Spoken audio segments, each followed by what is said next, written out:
to being loose. The pupils of Burlington Junior School in Bridlington will no longer be putting their hands up when they're answering questions in the class. Instead, they're going to be raising their thumbs in order to answer a question. Now, the head teacher there, Cheryl Adams, said the move is already working and that it stops pupils from waving their arms around, which can be distracting.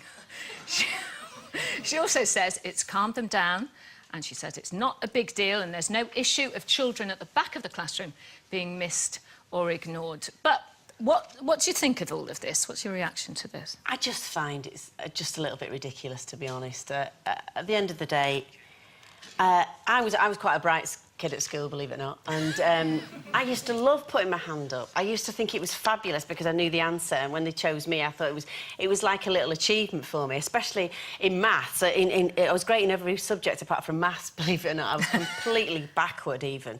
And when I got a question right, when I could answer the question in maths, I raised my hand, and it was such an achievement for me. It was like getting a little medal. And if you say to kids, right, put your thumb up like that, thumbs up. You know what will happen? They'll go higher and higher and higher and higher. And then it'll be through the roof. It's nonsense. It's absolute nonsense as usual. I'm sorry, I don't think it's going to catch on. Let's put it that way. I think it's ingrained, actually, the putting your hand up thing. Yeah. I still do it. You know, if I'm not getting enough attention, I find myself going, and me, and me. You know, but at school, I do remember doing it now and again.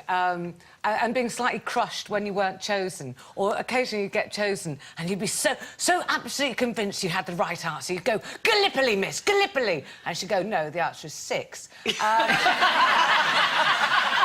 So, when I did that teaching series, and I taught 9-year-olds, they had their hands up the whole time, and they were going, miss, miss, miss, miss, miss! And that noise was like a knife through my head. Anyway, I couldn't really deal with all these hands up, and then the head teacher said to me, Janet, there's a couple, and he pointed them out to me, they've got attention deficit or whatever, they're just going to put their hands up and they haven't got even know the answer. They just, yes, yes, yes, yes, yes.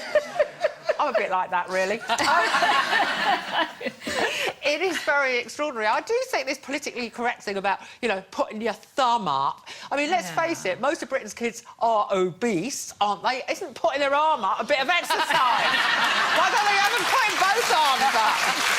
And stand up and do a star jump. Yeah. You can only get a question answered if you, know, do a bit of PE at the same time. Never mind about thumb.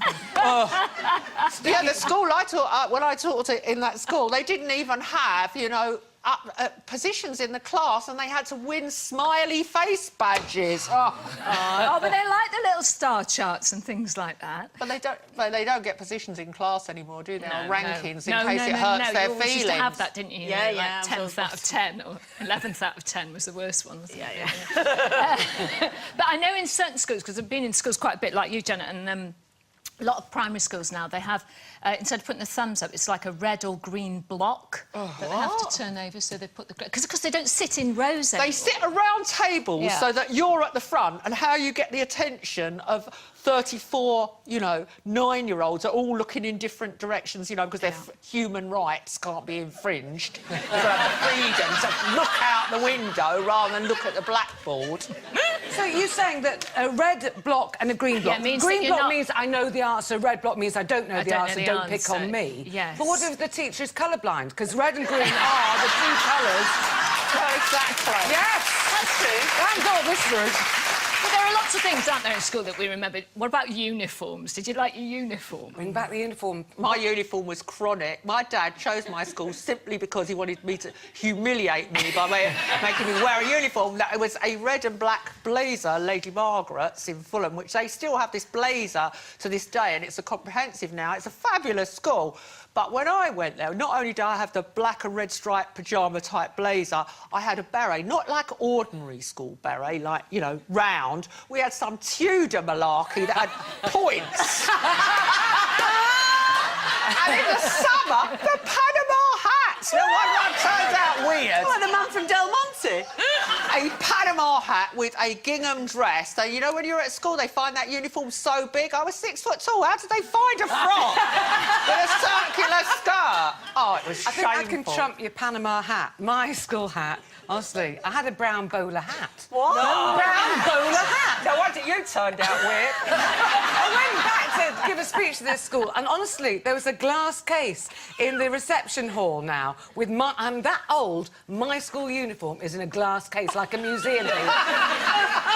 Brown bowler hat. Good lord! Yeah. Like Steed. Yeah, and you used to get an order mark if you didn't wear it. Did you have to wear your hat as soon as you left the house? Oh, yeah, I had to put my hat on. And the other thing about school, I remember, is that discipline was so intense, and then you got this report and you had to take it home. How scared were you of giving your report? Well, not really, because very scared, because I doctored mine. You did that? You mean you opened the envelope? What did you do? Well, any B- automatically went to a B+, didn't it? I used to hand my report in. It came in a brown envelope that you couldn't see through, and I'd be, like, trying to see. And I'd give it to my father, and he'll say, your mother and I look at it after tea, and we'll discuss it at breakfast time. Oh, no. We've had quite a lot of comments in about this, actually. One from Bev, who's a primary school teacher, and she said she was trained in child psychology. She thinks this is a good thing, rather than intimidating youngsters by picking them randomly when confidence could be... And Claire feels the same. She says our kids' school already uses their thumbs. Good way of kids being able to communicate their needs. We're way out of step here, girls, aren't we? Obviously. That's a change. Emma, children have been raising their hands in classes since school began. Don't try and change something that's worked perfectly for the past however many years. So it's a good one. Oh, well. OK, time for...